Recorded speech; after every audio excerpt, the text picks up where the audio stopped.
بسم اللہ الرحمن الرحیم۔ السلام علیکم پیارے ناظرین، ہم امید کرتے ہیں کہ آپ سب خیر و عافیت سے ہوں گے۔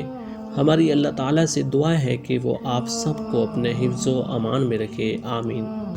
پیارے ناظرین، آج میں آپ کو ایک بہت ہی پاورفل وظیفہ بتانے جا رہا ہوں۔ یہ سخت بیماریوں اور مصائب کا یقینی علاج ہے۔ اکثر لوگ بہت سی مصیبتوں اور پریشانیوں میں مبتلا رہتے ہیں، مثلاً کہ سکون نہ ہونا، پریشان رہنا، بلڈ پریشر، دل کی بیماریاں اور بہت سے دوسرے امراض میں مبتلا ہونا، رزق کی تنگی ہونا، کاروبار میں مشکلات اور مصائب کا پیش آنا، نکاح نہ ہونے کی وجہ سے پریشان رہنا، قرض کی وجہ سے پریشان ہونا، کاروبار یا پڑھائی میں دل نہ لگنا، غصے کا غلبہ ہونا، ماں باپ، بھائی، عزیز و اقارب وغیرہ سے نفرت ہونا، گناہوں سے نفرت نہ ہونا، دین کی غربت نہ ہونا، جادو یا نظر بد کا اندیشہ ہونا، غلط ماحول سے پریشان ہونا وغیرہ وغیرہ۔ آج ان سب پریشانیوں کے لیے میں آپ کو ایک بہت ہی پاورفل وظیفہ بتاؤں گا، اس لیے آپ نے ہماری اس ویڈیو کو آخر تک ضرور دیکھنا ہے، اور اگر ابھی تک آپ نے ہمارا چینل سبسکرائب نہیں کیا تو ابھی کر لیں۔ رسول کریم صلی اللہ علیہ وآلہ وسلم نے ارشاد فرمایا، لا حول ولا قوت الا باللہ۔ 99 آفات کے لیے علاج ہے، جس میں سب سے چھوٹی آفت پریشانی ہے۔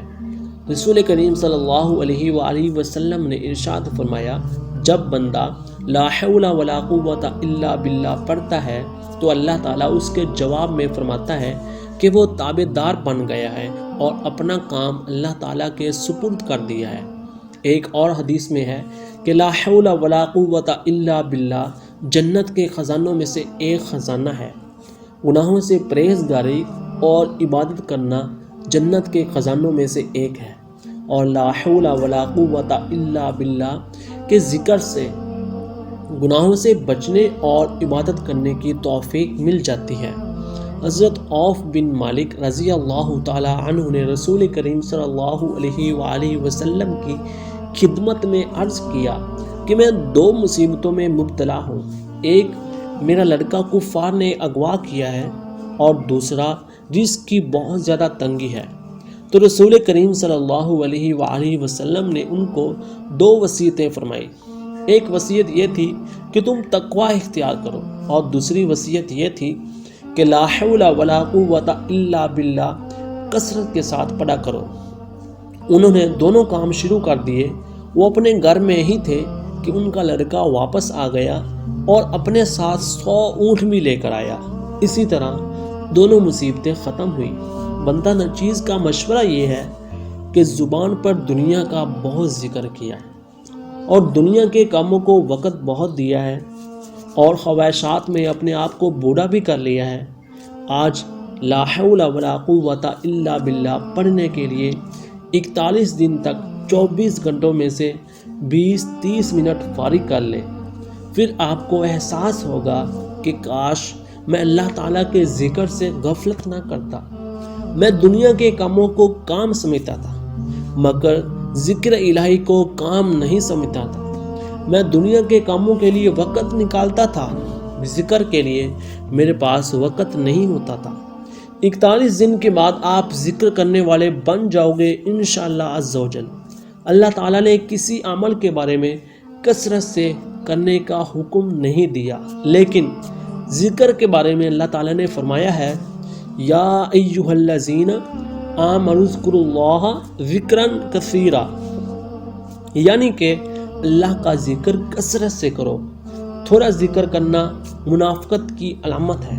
اللہ تعالیٰ نے فرمایا، لا یذکر اللہ الا قلیلا، یعنی منافقین ذکر کم کرتے ہیں۔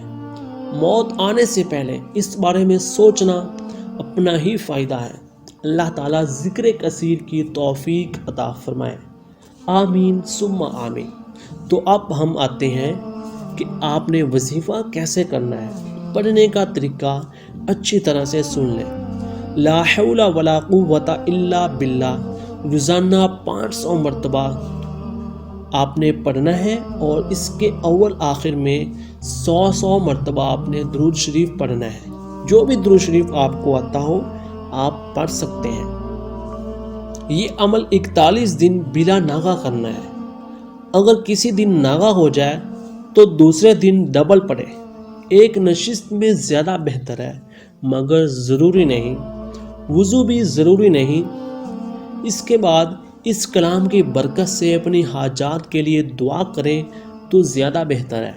41 دن پورا ہونے پر اگر اس کے پڑھنے سے بہت زیادہ سکون ملا، دین میں ترقی محسوس ہوئی، گھر میں اتفاق و محبت پیدا ہوئی، غصہ وغیرہ کم ہو گیا اور کاروباری حالات میں ترقی محسوس ہوئی اور مخالفین کے بارے میں پتہ چلا کہ وہ بھی پیچھے ہو گئے، تو اپنے پیر کامل سے اجازت لے کر اسے مستقل پڑھتے رہیں۔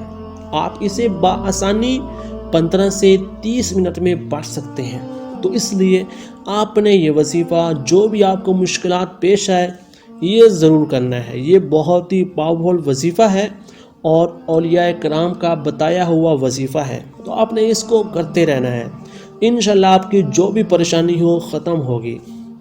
تو ملتے ہیں ایک نئی ویڈیو کے ساتھ، تب تک کے لیے اللہ حافظ۔